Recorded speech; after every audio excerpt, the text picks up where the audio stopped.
Salam bahagia, kita bersama lagi dalam ruang bicara yang dibawakan kepada anda tentunya di Bernama TV dan Alhamdulillah hari ini kita dapat bersiaran dari studio kami di Bernama TV, di bangunan Bernama TV dan ataupun di bangunan bernama sebenarnya, dan sesungguhnya lah ini merupakan satu kelegaan juga kepada saya khususnya kerana sebelum ini untuk beberapa program yang lalu kita terpaksa bersiaran secara StreamYard. Tetapi apapun, hari ini kita bersyukur kerana kita dapat bersama di ruang bicara ini seperti biasa. Baiklah, kita juga hari ini memilih satu topik yang saya kira mungkin ramai juga yang tidak mengetahui tentang isinya ataupun apa yang dimaksudkan dengan topik yang kita pilih ini. Jadi inilah peluang dan juga ruang yang cukup selesa bagi kita memperjelaskan topik yang kita pilih hari ini di ruang bicara. Baiklah, topik kita hari ini ialah Smart SBB memperkukuh sekuriti agro makanan. Dan kita ada tetamu yang cukup istimewa untuk bercakap tentang isu ini. Jadi kita ingin mengambil kesempatan ini mengucapkan selamat datang semula dan juga jutaan terima kasih kepada Yang Berhormat Datuk Dr. Nik Mohamad Zawawi Haji Saleh yang merupakan Timbalan Menteri Pertanian dan Industri Makanan 2. Jadi Assalamualaikum Datuk. Assalamualaikum warahmatullahi wabarakatuh. Kita bersama lagi ya tu ya. Insya-Allah sentiasa bersama dengan bernama ini. Alhamdulillah. Baik, macam saya katakan ini merupakan topik yang mungkin ramai Datuk ya di luar sana yang tidak mendapat gambaran yang jelas tentang apa yang dimaksudkan dengan Smart SBB.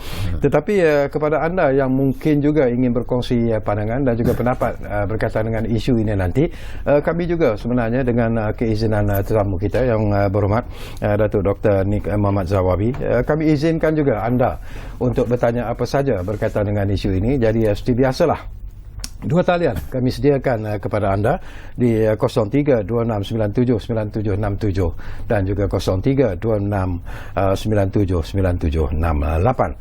Baiklah, mungkin macam saya sebut di awal-awal lagi Datuk ya, ramai yang mungkin tidak mendapat penjelasan yang sejelas-jelasnya tentang apa yang dimaksudkan dengan Smart SBB itu sendiri tu. Mungkin Datuk dapat perjelaskan?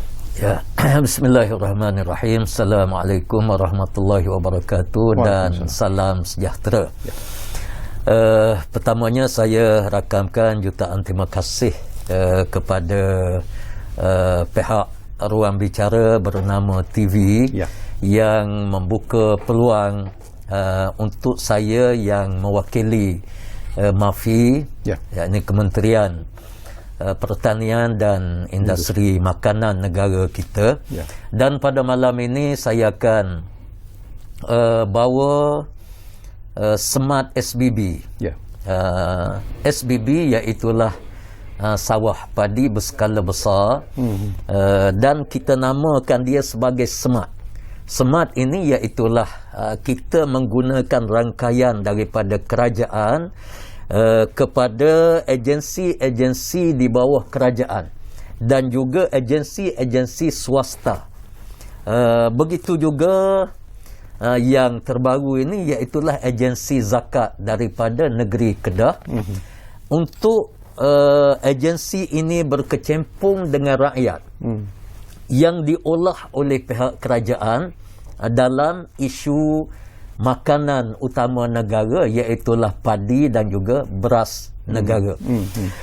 Jadi program ini adalah satu projek yang kita fikir sebelum daripada ini, dan ini adalah projek berskala besar yang kita anjurkan di dalam negara kita.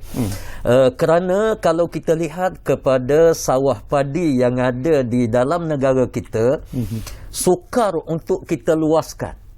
Bahkan kalau kita perhati, sawah padi ini makin lama makin sempit kerana projek pembangunannya, kerana jalan rayanya yang lalu kawasan sawah padi. Maknanya dari satu tahun ke satu tahun kawasan padi kita ini terancam.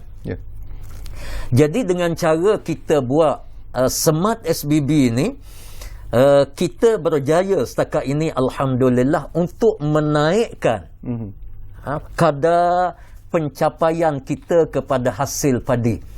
Biasanya padi yang ditanam secara individu ini dalam negara kita kebanyakannya menghasilkan sekitar 2 tan sahaja untuk 1 hektar. 2 tan. Dengan saya tidak nafikan ada yang 3, bahkan ada yang capai kepada 4 tan. Ada, tapi itu sangat jarang. Tapi dengan cara kita gandingkan tenaga utama ini daripada kerajaan, alhamdulillah setakat ini kita dapat pukul ratanya puratanya iaitulah 6 tan metrik untuk 1 hektar. Bahkan banyak lagi yang lebih daripada 6 tan metrik untuk 1 hektar. Ada yang kita capai lebih daripada 7 tan, ada yang kita capai. Tadi alhamdulillah saya berkesempatan untuk pergi ke Sekincang. Sekincang juga capai hampir 6 tan. Itu kali yang pertama yang dibuat antara FGV dengan para petani di sana. Jadi ini memberi gambaran kepada kita bahawa program yang dianjurkan oleh MAFI, oleh kerajaan Malaysia kita, alhamdulillah kita mencapai satu tahap yang sangat menggalakkan. Dan alhamdulillah para petani kita pun dia akan memperolehi hasil tanaman padi dia lebih daripada sekali ganda. Lebih daripada sekali ganda. Dan ini adalah satu perkara yang kita rasa bangga. Kita rasa bangga dan saya nak mengajak kepada semua para petani yang ada dalam negara kita supaya mereka ini melibatkan diri dengan program kerajaan iaitulah Smart SBB di dalam negara kita. So, okey, saya difahamkan Datuk program ataupun projek ini sebenarnya dilancarkan pada 23 hari bulan Februari 2021. Setakat ini berapa negeri yang menjadi tumpuan kepada projek Smart SBB ini tu, Datuk? Program yang baru yang kita perkenalkan ini antara negeri yang kita yang pertamanya kita nak perkenalkan sistem ini. Dan kita libatkan di peringkat awalnya negeri Johor, negeri Melaka. Itu yang kita libatkan secara apa yang kita nak sebut, kita nak supaya program ini dilihat oleh masyarakat petani secara umum. Ini adalah projek ataupun program yang sangat baik untuk mereka. Jadi kita perkenalkan di 2 negeri ini di peringkat awalnya. Dan alhamdulillah selepas daripada itu dianya berkembang. Dan sekarang ini kita cuba nak kembangkan kepada semua negeri-negeri yang ada di dalam negara kita lah. Bila Datuk sebut tentang istilah program yang sungguh baik, apa yang dimaksudkan dengan program yang sungguh baik itu? Apa benefit ataupun faedah yang akan diperolehi oleh pesawah-pesawah ataupun petani-petani yang menyertai program ini? Bagaimana proses ini dilakukan sebenarnya supaya kita mendapat satu gambaran yang lebih jelas sebenarnya tu? Ya, terima kasih. Ini adalah satu soalan yang terbaik untuk dihayati dan dinilai terutamanya oleh 2 kumpulan lah. Kita ada 3. Pertama kerajaan, keduanya agensi-agensi sama ada kerajaan ataupun swasta, dan yang ketiganya adalah para petani. Saya nak fokuskan yang pertamanya agensi-agensi kerajaan. Walaupun kerajaan boleh mengarahkan agensi ini supaya terlibat, tetapi kita di sudut mengendalikan agenda yang besar ini, kita juga nak supaya agensi-agensi kerajaan ini memahami dengan cara yang terbaik apa hasrat kerajaan untuk membantu masyarakat petani. Itu satu. Yang keduanya, bagi pihak petani itu sendiri, kerana kadang-kala Datuk, petani ini ada yang menganggapkan seolah-olah kerajaan nak ambil kesempatan ke atas tanah milik mereka. Satu. Yang kedua, ada juga suara sumbang dalam Facebook, dalam Twitter, dia mengatakan mungkin kerajaan akan ambil tanah, kerajaan ambil geran, kemudian diletakkan ke bank untuk buat cagaran, untuk finance. Jadi kalau kerajaan tak boleh bayar, dia kata kita yang terpaksa tanggung. Suka saya nak maklumkan kepada semua para petani bahawa perkara ini tidak berlaku. Dan kita kena faham agenda kerajaan ini mesti dia ada dia punya garanti dia sendiri, dia ada jaminan daripada pihak kerajaan. Jadi sekarang ini apa yang kita buat iaitulah syarikat-syarikat kerajaan. Okey. Termasuk FGV sebagai contoh, Petronas, dan banyak lagi lah, Nafas sendiri, yang mewakili pihak kerajaan. Kerajaan memberi peruntukan kepada syarikat-syarikat ini untuk bisnes dalam negara kita. Dan syarikat ini memperolehi keuntungan yang lumayan. Dan syarikat ini dia ada zakat kadang-kala yang akan diagihkan kepada rakyat. Dia ada CSR dia untuk rakyat. Jadi kalau CSR ini diberi kepada rakyat berbentuk cash, sebagai contoh kalau kita bagi 300 untuk seorang, sama sebagaimana badan-badan zakat, badan zakat. Dan alhamdulillah saya ucap tahniah syabas kepada pengarah zakat negeri Kedah, Syekh Zakaria, kawan saya, dan saya banyak berbincang dengan dia sebelum daripada ini. Alhamdulillah dia berani, dia mengeluarkan duit zakat ini, cuma dia tidak agihkan kepada asnaf cara cash. Dan saya pun tidak bersetuju kalau kita bagi cash. Sebab cash kalau kita bagi, dia hanya RM300, RM350. Tapi kalau kita bagi melalui satu program, di mana macam di Kedah, dia kenal pasti tanah-tanah milik asnaf yang ada. Para petani, dia ni asnaf, dia berhak terima zakat, dia orang yang tidak senang. Tapi kita masuk dengan program. Program zakat, dia keluarkan duit, dia rawat tanah. Kemudian daripada A to Z dalam proses penanaman padi ini dikendalikan melalui duit zakat. Jadi duit zakat ini disalurkan dan program ini berjalan. Dan alhamdulillah apabila hasil itu lebih 100% ataupun lebih sekali ganda daripada biasa, ada kalanya 2 kali ganda daripada biasa, maka petani-petani ini bukan dia dapat 300, dia akan dapat lebih daripada 3,000 untuk satu orang. Bahkan biasanya kalau seorang itu dia ada 2 hektar tanah, sebagai contoh, dia akan memperolehi tidak kurang daripada 6,000 untuk satu orang satu musim. Bahkan ada yang lebih daripada itu. Lebih daripada itu. Kerana kalau dia dapat 6 tan sebagai contoh, 1 tan harga dia RM1,200. Dia dah dapat hampir 7,000. Dan istimewanya syarikat-syarikat ini, dia akan bagi hasil padi ini kepada para petani 95% hingga 100%. Semua hasil ini diberi kepada petani. Ini istimewa. Cuma keuntungan yang diperolehi oleh agensi-agensi kerajaan dan siapa yang terlibat yang menjadi pemain utama ini, iaitulah dia proses padi ini. Bila dia sendiri, biasanya syarikat ini dia ada kilang padi, jadi dia proses padi ini, keluarkan beras, di situ dia akan mengambil keuntungan. Dan keuntungan ini akan di-rolling balik dalam selepas daripada itu.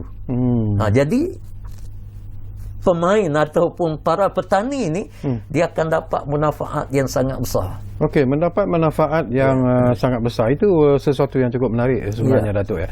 Tapi saya juga nak dapat penjelasan daripada Datuk lah. Kalaulah proses mengerjakan sawah itu diberikan kepada agensi-agensi yang dipilih ataupun syarikat-syarikat yang dipilih, apa pula peranan petani-petani ataupun pemilik-pemilik sawah tersebut? Apakah mereka tak perlu melakukan apa ataupun duduk saja di rumah ataupun macam mana? Datuk. Terima kasih, Datuk. Dia begini, program ini program yang akan dilaksanakan oleh syarikat ini melalui teknologi pertanian yang moden. Hari ini sangat moden dan canggih. Okey. Menanam padi kita menggunakan machinery. Meracun kita guna drone. Begitu juga membaja kita guna drone yang dia boleh buat dalam masa yang singkat 1 jam ini berhektar dapat disempurnakan dengan baik. Baik, walau bagaimana sekalipun ada kerja-kerja berbentuk manual, nak betulkan batas, nak salirkan air, nak ni. Istimewanya program Smart SBB ni, para petani kalau dia nak bekerja di kawasan dia, di dalam tanah milik dia, di sawah dia lah, di sawah dia sendiri, dia akan dapat gaji daripada syarikat ini. Hasil padi dia dapat sekali lagi 2 kali. Ataupun kalau dia rasa dia serahlah 100% pada ni.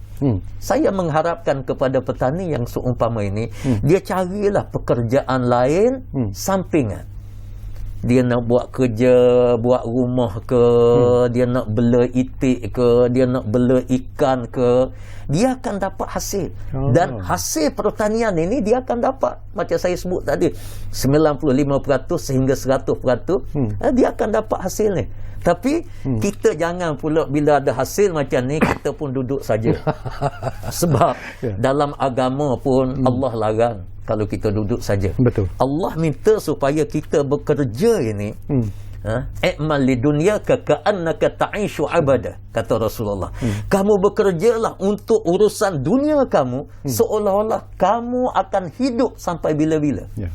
Jadi saya minta kepada para petani, ambillah kesempatan ini. Imma dia nak bekerja di ladang dia sendiri, dia dapat gaji tambahan daripada syarikat ini, ataupun dia buat kerja yang lain. Kerana padi dia sudah ada orang yang mengurusnya dengan baik. Jadi dia buat kerja lain. Bela ikan, macam di kawasan saya ada yang bela ikan keli. Di situ dia dapat beribu-ribu pula sebulan. Ada tak petani-petani ataupun pesawah-pesawah, Datuk, yang ialah merasa skeptikal dengan program ini dan mereka tidak mahu menyertai program ini? Apakah apa kedudukan mereka sebenarnya? Apakah kerajaan tidak boleh melakukan apa ataupun membiarkan saja mereka mengerjakan tanah sawah mereka itu mengikut kehendak mereka dan tidak menyertai program ini? Ya. Para penonton sekalian, bila kita berhadapan, setiap program yang kita buat tentu ada halangan. Antara halangan yang besar, kadang-kadang para petani kita dia tidak memahami program Smart SBB yang dianjurkan oleh pihak kerajaan. Walau macam mana sekalipun, kita meletakkan program Smart SBB ini pilihan. Para petani kalau dia nak menyertai program kerajaan, kita sebut welcome, kita sebut ahlan wa sahlan, kita sebut selamat datang, dan insya-Allah dia akan maju. Tapi ada dalam kalangan para petani kita, ada dalam kalangan mereka dia terus dia potong. Dia kata dia tak nak. Tak nak langsung. Dia lebih minat dengan cara dia sendiri, cara dia tanam, cara apa dia berminat begitu. Kita tidak boleh buat apa-apa kepada mereka ini. Cuma pendekatan yang kita ambil, iaitulah kita laksanakan program ini kepada kumpulan sasar yang bersedia dengan program kerajaan. Kita yakin 100% apabila kita dapat hasil yang lumayan, yang menolak program ini dia akan balik. dan kita kerajaan ini kita murah hatilah. Kita tak berdendam, tak apa. Kerajaan boleh berdendam, dah tak nak, tak apa, kita blacklist boleh. Tapi tak. Kita menganggapkan rakyat yang ada dalam negara kita ini, dia punya mentaliti dia macam-macam tahap. Jadi ada orang yang kita buat dulu program ini, bila dia tengok, dia kata hasil baik. Sebagai contoh yang kita buat di Pendang, di Kedah, hasil baik. Alhamdulillah, selepas daripada itu ramai yang datang. Kita buat dekat Melaka, dekat Johor. Kemudian dia menawarkan diri, dia nak bersama-sama dengan program besar yang dianjurkan oleh pihak kerajaan. Jadi dia masuk, dia faham, dan Alhamdulillah ternyata bahawa program Smart SBB ini dia memberi satu pulangan yang agak lumayan. Bila Datuk sebut pulangan yang agak lumayan, ini pun sesuatu yang menarik juga sebenarnya tu ya. Tetapi ramai juga yang suruh saya bertanya lah. Mungkin ramai yang berminat juga untuk menyertai program ini. Tetapi mereka nak tahu tentang profit sharing itu. Dari segi persentasenya, berapa syarikat dapat dan berapa diberikan pula kepada petani-petani ataupun pesawah-pesawah yang yang mengambil bahagian dalam program ini tu. Ya, terima kasih. Sebagaimana yang saya jelaskan tadi, hasil daripada padi, syarikat ini akan anugerahkan kepada tuan tanah ataupun petani. Dia ada juga orang ni ada tanah, dia suruh orang lain buat. Betul. Ada orang yang tanah dia dan dia buat sendiri. Baik. Kumpulan ini ada kaedah yang kita fikirkan di bawah MAFI dan kita dapat selesaikan benda ini. Di mana dua-dua pihak ni dia ada manfaat. Kalau boleh ini dia ada manfaat. Dia boleh bagi sewa tanah dia kepada petani, dan petani ini dia dapat hasil yang baik. Mungkin dia boleh up sikit dia punya sewa itu, teknikal dia boleh bincang lah. Namun sebagaimana yang disebut ramai, memang betul lah. Ada orang bertanya-tanya berapa persen yang kita bagi kepada petani. Sebab itu tadi saya tekankan 95 hingga 100% hasil padi ini diberi kepada petani. Syarikat ini dia hanya mengambil untung apabila dia ambil padi ini dengan harga yang ditetapkan oleh kerajaan, sebagaimana sekarang ini. Kemudian dia proses menjadi beras, dia jual. Di situ dia dapat keuntungan bagi syarikat ini. Adapun hasil padi ini semua sekali diberi kepada para petani. Jadi itu yang saya sebut lumayan. Satu, dia dapat hasil padi, dan kalau dia bekerja di situ dia akan dapat lagi gaji ataupun allowance daripada syarikat. Dan kalau dia bagi kepada syarikat, sebab syarikat mampu, syarikat menggunakan teknologi yang moden, machinery yang dibuat. Menanam pun kita pakai mesin sekejap saja. Kalau 1 hektar tu sekejap saja. Saya pernah bawa traktor yang tanam padi ni. 1 hektar ni dalam 15 minit. Sekejap lah. Tanam, dan nak membaja kita pakai drone, nak meracun kita pakai drone. Kemudian pemantauan di mana tempat yang perlu kita kena tambah sikit ada dia mati. Semua sekali kita guna drone, pengesan, dan data itu dimasukkan di dalam komputer. Maknanya teknologi canggih. Dan sebab itu sekarang ni Smart SBB ni Alhamdulillah dipelopori oleh generasi muda. Generasi muda dia minat benda macam ni. Dan orang tak bercakap lagi kalau buat padi ni kotor, penat, dan orang panggil tak kelas, tak, dia second class. Dan kita meletakkan satu target. Kita nak di bawah MAFI ni, sektor pertanian ini dia berjalan seiring dengan sektor-sektor yang lain. Di segi pendapatan, kalau orang bekerja dengan sektor pembuatan sebagai contoh, mungkin dia dapat 5,000 sebulan gaji. Kita nak hasil daripada pertanian ini juga 5,000 untuk 1 bulan. Tapi kalau Smart SBB ni dia boleh lebih daripada itu. Kita harapkan begitu. Saya tertarik hati bila Datuk sentiasa menekankan tentang the new technology in agriculture dalam pertanian itu sendiri.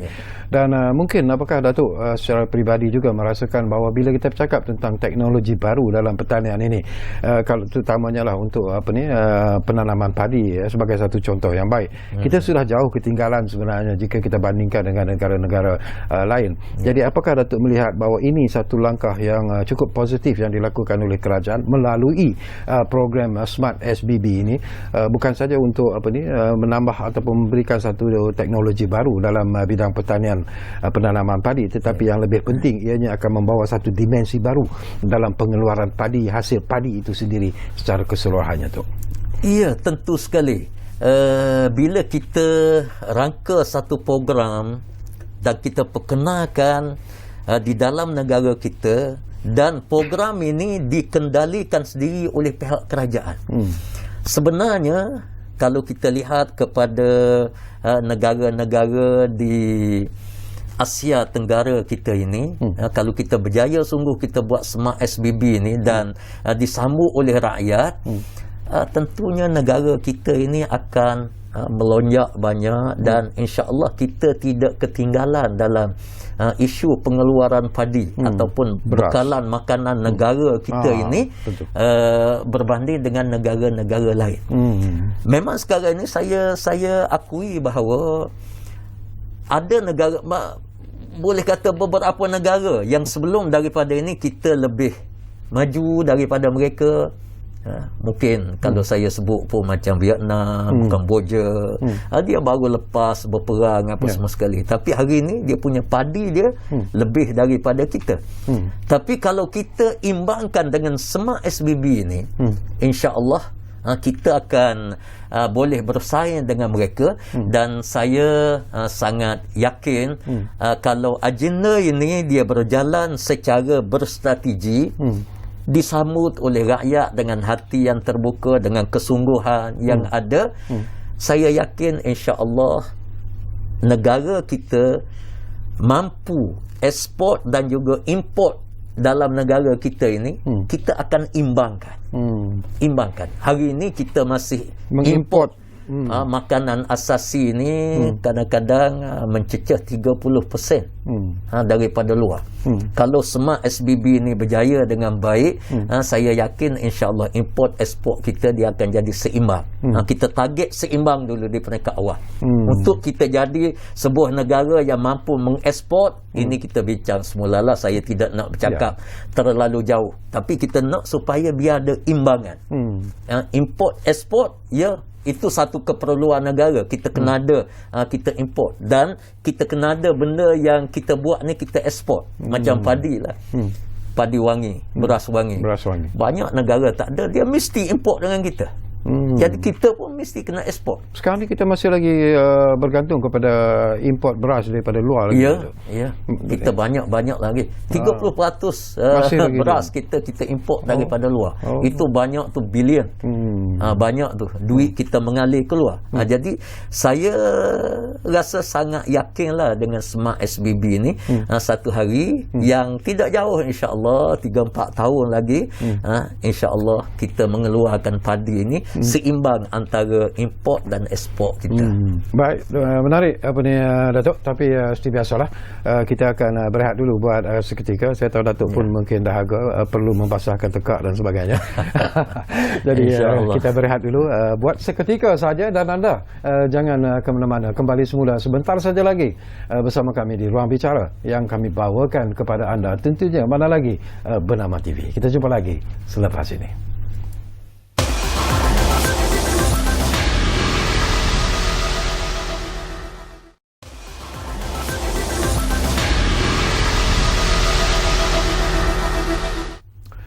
Baiklah, setinggi-tinggi terima kasih kalau anda masih lagi bersama kami di Ruang Bicara Bernama TV. Dan kita masih lagi bercakap tentang isu yang saya kira menarik sebenarnya, iaitu Smart SBB memperkukuh security agro makanan. Dan tentunya kita masih lagi bersama dengan tetamu yang cukup istimewa yang berada di studio bersama dengan saya, iaitu Yang Berhormat Datuk Dr. Nik Muhammad Zawawi Haji Saleh yang merupakan Timbalan Menteri Pertanian dan Industri Makanan 2. Baik, ada lagi sebenarnya perkara-perkara yang menarik sebenarnya kalau pesawah-pesawah petani-petani ini menyertai Smart SBB, program Smart SBB ini.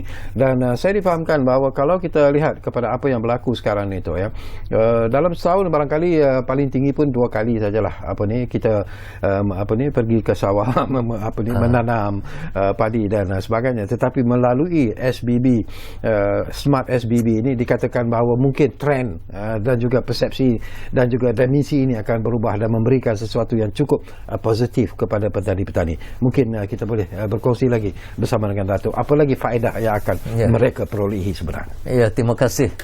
Soalan yang sangat baik yang perlu diketahui oleh semua pihak lah dalam negara kita. Bila kita melaksanakan Smart SBB sebagaimana yang saya sebut tadi, kita menggunakan teknologi. Satu, teknologi penanaman kita dengan menggunakan machinery, drone dan seumpamanya. Yang keduanya iaitulah teknologi kepada pertanian itu sendiri. Varieti padi yang kalau kita susuli dengan teknologi-teknologi yang ada, tentunya kita akan bertemu dengan kaedah penanaman padi yang berasaskan kepada teknologi yang bermula daripada A to Z. Kita akan dapat singkatkan masa penanaman padi. Hari ini kalau kita lihat di Thailand, di Indonesia, di Taiwan, mereka tanam padi 3 kali setahun. Ya, 3 kali setahun. Cuba kita bayangkan. Dan saya kira insya-Allah negara kita ni tidaklah orang panggil terkebelakang sangat. Dengan kita mengambil konsep Smart SBB ni, insya-Allah satu masa yang saya rasa tidak lama, kita akan lihat kaedah untuk kita tanam padi 3 kali setahun. Dia akan pergi ke situ. Cuma saya tidak nak sebut lagi yang terdekat ni kita akan buat 3 kali, kerana kita perlu kepada kajian-kajian. Dan kita lihatlah jiran-jiran kita, negara jiran kita ini yang berjaya, dia tanam padi untuk 3 kali setahun. Macam mana dia punya teknologi baja dia, teknologi pengairan dia, teknologi benih itu sendiri, dan kita nak pergi ke arah itu. Itu.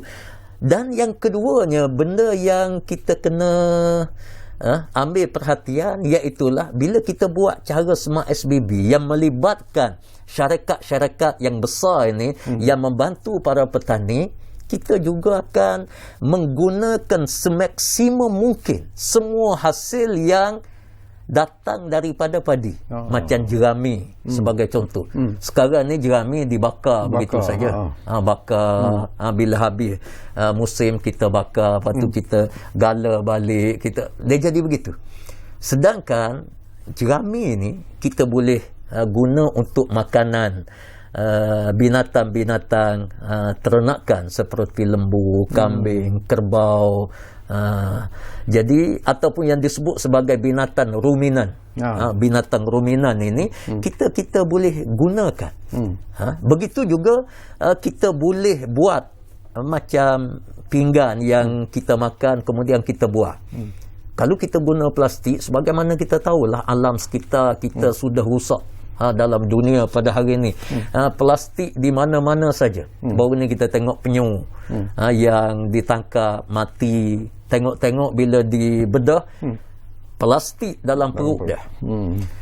Kalau kita guna pinggan yang dibuat daripada jerami dan kita sudah ada kilang yang mengeluarkan benda ini, trail yang digunakan oleh Kementerian Kesihatan di hospital-hospital daripada jerami yang dibuat. Dan ini sangat mesra alam. Bila dia jatuh saja ke bumi, dalam masa yang singkat, dalam masa 3 bulan, 4 bulan macam tu, dia hancur dan dia jadi tanah yang subur. Sebab dia daripada baja. Ada kesan baja dan seumpamanya. Okey, jadi sekejap je Tok. Sekejap lagi kita sambung lagi. Semakin menarik. Tapi ada pemanggil yang menunggu di talian agak lama. Jadi kita ambil dulu panggilan ini Tok ya. Baha, saya difahamkan dari Kuala Lumpur sudah pun ada bersiap sedia di talian kami sekarang ini. Assalamualaikum Tuan Baha. Waalaikumsalam Tuan Serkawi. Maaf lama menunggu. Malam ni masuk sarang balik ya. ya. Okey, malam ni memang tajuk yang baik lah. Ya. Dan juga bersesuaian dan juga relevan lah dengan keadaan semasa sekarang ni kan. Ya. Okey, saya pendek je dan juga mungkin adik panel. Assalamualaikum YB Menteri. Ya. Waalaikumsalam warahmatullahi. Ya Cik Baha, sila. Yang YB dah cerita apa semua tadi kan. Ya, Saya ingin nak dapatkan penjelasan lanjut daripada YB lah kan. Yang YB cakap tadi, smart ni dah dibuat awal. Saya harap mungkin saya boleh panggil as a pilot project lah kan. Ya. Tapi soalan saya, kenapa tak dilibatkan petani dalam pilot project ni as a technology transfer? Jangan kita nak letak petani ni di tahap yang lama macam YB kata tadi, nak jaga tebing sawah ataupun alau burung ke apa semua kan. Okey. Jadi bagi petani gunakan kaedah macam drone ataupun apa semua kan. Jadi bila petani dah tahu, jadi kita tak perlu lagi lah nak import apa ni luar negara punya keadaan kan. Ya. Jadi YB minta YB bagi penjelasan tu lah. Yang kedua Sarkawi kan, Ya. YB cerita tadi kalau keadaan okey, kalau tak ada kemarau lah, tak ada ribut apa semua kan. Jadi bila keadaan tak okey tu, macam mana punya pendapatan petani-petani ni? Adakah boleh ditampung oleh kerajaan ataupun macam mana? Yang ketiga, saya nak ingat tadi tapi YB pun dah cakap kan, kita kena import beras ni. Jadi dengan keadaan smart ni, boleh ke kita kurangkan import beras tu, dan ni mungkin kita boleh ekspor. Dan juga tadi YB kata pasal boleh petani untuk buat kerja-kerja lain dia kan. Jadi saya nak selitkan sikit pasal Inari. YB pun dah cerita kan pasal kita kena import banyak makanan untuk ayam ni kan. Kenapa tak suruh petani ni tanam jagung? Sebab kata jagung pun dah kurang kan kita ni kan. Okey. Itu saja Sarkawi. Terima kasih Sarkawi. Malam ni banyak sikit soalan saya Sarkawi. Pasal lama kita. Terima kasih Sarkawi ya. Okey, take care sorry. Ya, take care Stay you safe too. semua ya. Okey, Assalamualaikum warahmatullahi wabarakatuh. Waalaikumsalam. Terima kasih banyak-banyak Baha dari Kuala Lumpur. Memang banyak soalan yang dikemukakan oleh Baha sebenarnya. Tapi saya percaya Yang Berhormat Datuk Dr. Nik Mohamad boleh menjawab persoalan yang anda bangkitkan. Baik, terima kasih sekali lagi Baha. Silakan Tok menjawab persoalan-persoalan yang dibangkitkan. Terima kasih Encik Baha yang sangat menjiwai kedudukan sebenar petani di dalam negara kita. Soalan yang pertama berkenaan dengan penggunaan teknologi oleh para petani. Yang ni memang kita sangat-sangat mengharapkan. Bukan bermakna bila Smart SBB ni berjalan, maka petani tak boleh nak guna drone dan seumpamanya. Tak. Bukan pemerhati sahaja. Maknanya petani yang mampu, syarikat ni tentunya dia boleh guna yang mampu ni, terutamanya dalam kalangan generasi muda. Anak-anak kepada petani yang lama, dia pandai dengan drone, sebab sekarang ini dah banyak pun para petani yang mahir menggunakan drone. Di tempat saya ada yang buat sawah agak luas sikit, dia gunakan drone sendiri, dia beli dan memang berbaloi bila dia beli. Jadi penggunaan teknologi ini sememangnya kalau diizinkan, insya-Allah kita akan tak ada masalah lah. Petani kita dia nak gunakan teknologi ini. Yang kedua berkenaan dengan bencana. Kalau berlaku banjir, kemarau dan sebagainya. Ya. Dia sekarang ini kita minta pihak Agrobank supaya dia merangka satu program untuk kita perkenalkan insurans kepada para petani. Dan bila Smart SBB ini kita dapat laksanakan dengan baik, sememangnya dia lebih memudahkan lagi. Sebab sebagaimana kita tahulah, bila kita sebut insurans, pihak insurans pun dia perniagaan. Jadi kalau dia tengok mungkin ada orang yang mencarung untuk musim ni, musim depan tak mencarung, ataupun tahun ini dia carung untuk insurans tahun depan tak mampu, bagi pihak insurans pun dia tak berapa ni. Tapi bila Smart SBB ni berjalan, syarikat-syarikat besar ni tentunya dia lebih mudah untuk kendalikan insurans ini bersama dengan pihak Agrobank. Yang ketiganya berkenaan dengan import, ekspor, dan saya dah bagi tahu dah banyak tadi. InsyaAllah target kita memang begitulah, supaya kalau boleh satu masa negara kita ni bakal akan mengekspor beras dan padi negara keluar negara. Cuma yang keempat berkenaan dengan jagung. Sebagaimana kita tahu bekalan makanan ruminan pada hari ini melambung naik. Betul. Dan lambung naik ini kerana semua kita tahulah berpunca daripada COVID-19, menyebabkan negara-negara pengeluar jagung seperti Brazil, Venezuela dan banyak lagi negara-negara lain, mereka tidak boleh menanam jagung dengan skala besar kerana serangan COVID lah, menyebabkan hasil jagung ini bila dia dah kecil, permintaan tinggi, itu biasalah. Mana-mana sekalipun dia akan melambung naik. Dan kenaikan harga ini juga saya nak sebut, dia berlaku di seluruh dunia. Harga ayam naik, harga telur ni banyak disebut. Dia adalah seluruh dunia dia naik. Saya menghubungi beberapa negara Arab, sampai naik RM18 1 kilo, RM18 Malaysia 1 kilo. Maknanya semua naik. Cuma dalam negara kita ni alhamdulillah, kerajaan masih mampu memberi subsidi. Dan subsidi ini setakat ini dia tidak menurunkan harga dengan ketara, tak, tapi harga ni dia meningkat. Bila subsidi diberi oleh kerajaan, kenaikan harga ni berhenti. Itu kita kena faham. Dan insya-Allah saya kira apabila COVID selesai dan dia punya pusingan ekonomi dunia ni berjalan dengan baik, termasuk negara kita berjalan dengan baik, insya-Allah dia akan pulih lah. Cuma kalau kita tanam jagung, insya-Allah kalau ada syarikat ataupun pihak yang boleh tanam dengan skala besar, barangkali kita mampu menampung keperluan ini. Cuma dalam negara kita ini, kita pun kena ingat, kita punya kos dalam negara kita tinggi. Negara yang tanam jagung, dia ada pekerja dia dapat gaji RM500, RM400 cukup.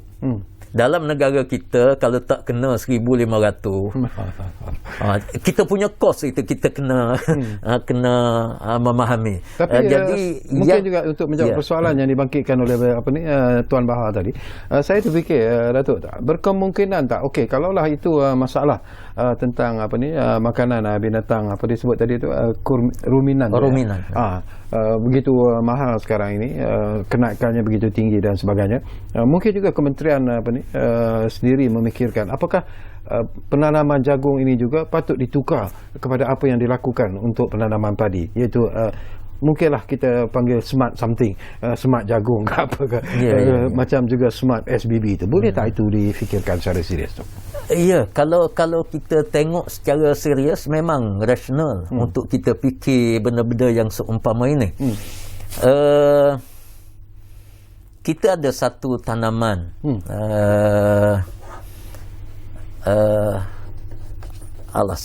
saya teringat dia macam kacang. Apa?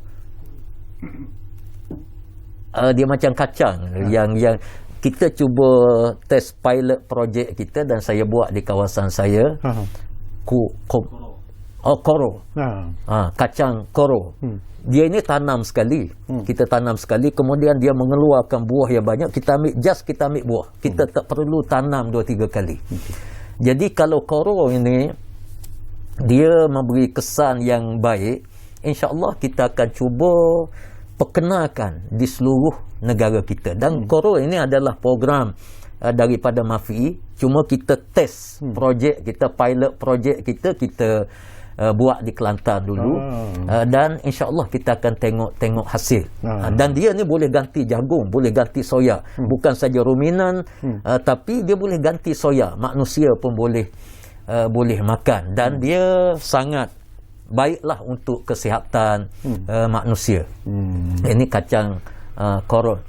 Jadi kita doalah supaya program-program ini berjalan dengan lancar lah, insya-Allah. Okey, kita kembali semula kepada topik yang kita bincangkan tadi iaitu tentang Smart SBB memperkukuhkan security agro makanan. Bila kita bercakap tentang security agro makanan itu sendiri itu, betapa keyakinan yang ada pada diri Datuk dan rakan-rakan di Kementerian Pertanian dan Industri Makanan ini bahawa kita boleh sebenarnya mencipta ataupun mencapai security agro makanan ini, dan ianya akan memberikan satu kedudukan yang cukup meyakinkan sebenarnya kepada rakyat dan juga kepada masa depan negara kita bila kita bercakap tentang security agro makanan.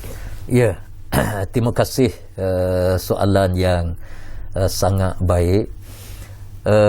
Bila kita bercakap food security yang perlu kita konsisten dalam negara kita ini, dia adalah satu tajuk yang sangat besar. Dan saya merasakan food security yang mesti wujud dalam negara kita ni, dia adalah satu keperluan saya sebut yang sangat mendesak lah. Sebab kita tak boleh jamin apa yang akan berlaku di masa depan kita. Macam COVID, tidak ada siapa yang jangka. Bila COVID melanda baru-baru ni, di peringkat awalnya habis beras negara kerana kebimbangan rakyat masing-masing.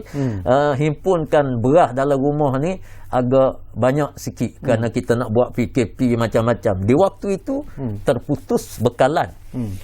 Na'udzubillah, kita pun tak tahu, takut berlaku peperangan ke apa ke, wal'iyazubillah, kita minta berlindung dengan Allah Subhanahu wa taala. Tapi benda-benda yang seumpama ini dia tidak mustahil. Tidak mustahil. Jadi sebab itulah food security dalam negara kita ni, MAFI akan mengambil satu tanggungjawab yang jelas. Kita nak supaya food security negara kita ni mencukupi. Bukan saja mencukupi untuk satu masa yang singkat, tetapi kita akan pastikan bekalan makanan asasi negara kita ini mencukupi dalam tempoh beberapa lama. Maknanya kalau kita dah tahan sekarang ini food security kita ada mungkin 2 bulan dia mencukupi, tapi kita nak biar 6 bulan. Kalau dah ada 6 bulan, kita nak supaya biar dia jadi 1 tahun sebagai contoh. Dan ini adalah salah satu daripada sasaran daripada MAFI untuk kita memastikan food security ini kita mencukupi. Dan kalau apa perkara yang melanda negara kita, wal'iyazubillah, kita minta berlindung jauh-jauh. Maknanya kita tidak perlu panik. Tidak perlu panik, dan kita ada kita punya food security. Dan salah satu daripada program yang sangat berkesan untuk menjayakan agenda ini, iaitulah padi kita gunakan Smart SBB lah. Okey. Kita tinggal lebih kurang 5 minit saja lagi masa sebenarnya Datuk begitu pantas berlalu sebenarnya. Kita tahu Datuk pun sebut tentang respon daripada penanam petani-petani kita, pesawah-pesawah kita setakat ini. Tetapi mungkin masih lagi ada kelompongan yang perlu dilihat oleh MAFI secara serius sebenarnya. Jadi mungkin Datuk juga ingin memperkatakan ataupun memberi nasihat ataupun harapan Datuk lah kepada pesawah-pesawah supaya mereka juga sebenarnya harus melibatkan diri dalam Smart SBB ini, Tok? Ya. Yang pertamanya hasrat daripada saya penglibatan generasi muda kepada program kerajaan, iaitulah program pertanian. Mafi kita meletakkan satu sasaran, iaitulah penggunaan teknologi dalam bidang pertanian ini mesti disambut oleh generasi muda. Betul. Bahkan kita kalau boleh kita nak mahasiswa-mahasiswi kita lepasan universiti di bidang pertanian ini, biarlah mereka keluar, mereka melaksanakan teori yang mereka belajar di universiti ini secara amali di dalam negara kita. Dan kerajaan sentiasa terbuka mana-mana teknologi yang dicapai oleh para mahasiswa-mahasiswi kita ini, mereka boleh berinteraksi dengan pihak kerajaan untuk kita gunakan teknologi ini secara meluas di dalam negara kita, dan dia mampu memberi manfaat kepada semua para petani yang ada dalam negara. Jadi sebab itu sekali lagi saya nak sebut, melalui program Smart SBB ini, dia jadi pintu yang pertama yang kita nak buka dalam negara kita. Dan pemain-pemain ini, kalau boleh generasi muda ni, marilah bersama-sama dengan bidang pertanian, buktikan kepada seluruh masyarakat, bahkan kepada dunia luar, bahawa pertanian ini satunya dia bagi satu jaminan kepada negara ini secara berterusan. Kerana kalau kita tengok wabak penyakit mari, sektor lain tutup tapi pertanian boleh buka. Jadi dia libatkan diri dan dia buktikan bahawa pertanian ini bukan lagi kotor, bukan lagi letih, bukan lagi apa. Jadi generasi muda mesti terjemahkan perkara ini. Di samping mereka kajilah, mereka terjemahlah apa yang mereka timba di universiti, supaya pertanian dalam negara kita ini benar-benar wujud pertanian yang berteknologi tinggi. Kalau kita tengok orang tanam lada ke tanam apa, guna fertigasi sayur sekarang ini, bukan saja fertigasi tetapi melalui hidroponik lah, macam-macam. Jadi benda-benda yang seumpama ini memang sangat bagus, sangat hebat. Kalau generasi muda kita libatkan diri dan mereka berjaya membuktikan kepada negara bahawa negara kita ini mampu melangkah seiring dengan negara-negara lain yang maju di bidang pertanian. Dan saya sangat nampak benda ini. Okey. Baik, terima kasih banyak-banyak kepada Yang Berhormat Datuk Dr. Nik Muhammad Zawawi Haji Saleh sama-sama, sudi bersama kami di ruang bicara ini.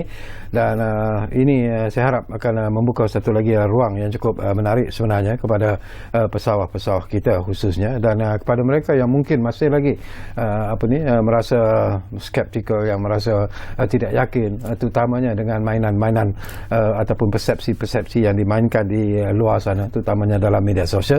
Kita harap mungkin sekurang-kurangnya hari ini mereka mendapat satu gambaran yang lebih jelas tentang apa yang dimaksudkan dengan Smart SBB. Baiklah, terima kasih kepada anda yang menumpukan perhatian bersama kami di ruang bicara ini, dan jangan lupa kita masih lagi sebenarnya sedang menghadapi pandemik COVID-19.